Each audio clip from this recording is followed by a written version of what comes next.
America के सदर Donald Trump आज पाकिस्तान समेत 8 इस्लामी ममालिक के सरबराहान से मुलाकात करेंगे। तर्जुमान व्हाइट हाउस के मुताबिक सदर डोनाल्ड ट्रंप पाकिस्तान, सऊदी अरब, कतर, उर्दन, मुत्तहिदा अरब अमारात, मिस्र, इंडोनेशिया और तुर्की के रहनुमाओं से अमरीकी पॉलिसीज़ पर बात करेंगे। मुलाकात में किन अमूर पर बातचीत मुतवक्की है, ये जानने के लिए हमने राब्ता किया है डॉन अखबार के रिपोर्टर अनवर इकबाल से। अनवर, ये हमें बताइएगा कि सदर डोनाल्ड ट्रंप इस मुलाकात के जरिए इस्लामी ममालिक को क्या पैगाम देना चाहते हैं?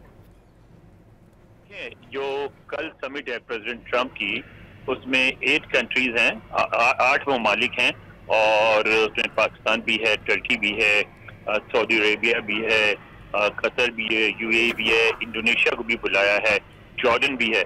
और इसमें जो मेन आइटम्स हैं उनमें से एक ये है कि जब भी वहाँ जंग बंदी हो जाए तो उसके बाद फलस्तीनियों और इसराइल के बीच जो है एक फोर्स हो जो अक़वाम मुत्तहिदा की निगरानी में कायम करे और उसमें जो ट्रूप्स हों वो मुस्लिम ममालिक के हों और वो ट्रूप्स जो है सीज़फायर की या जंग बंदी की या अमन की निगरानी करे।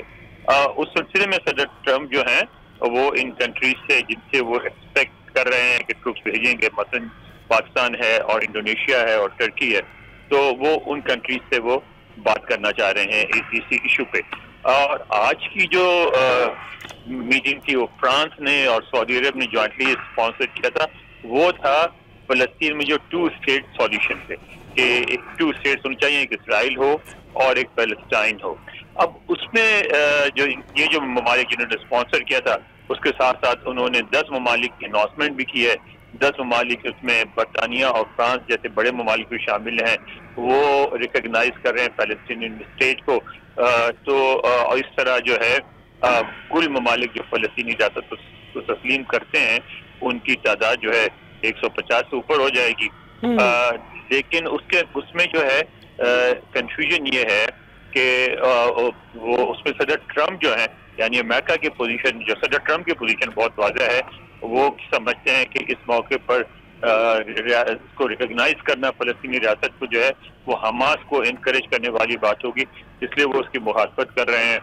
तो अब जो कल की जो मीटिंग होगी, समिट मीटिंग जो होगी, उसमें इस पे भी बात होगी क्योंकि सदर ट्रंप जो है वो नहीं चाहते कि इस तरह रिकॉग्निशन हो, तो वो ज़ाहिर है कोई ना कोई ऑल्टरनेटिव पेश करेंगे और उस ऑल्टरनेटिव पे गुफ्तगू भी होगी। अनवर इकबाल साहब, बहुत शुक्रिया आप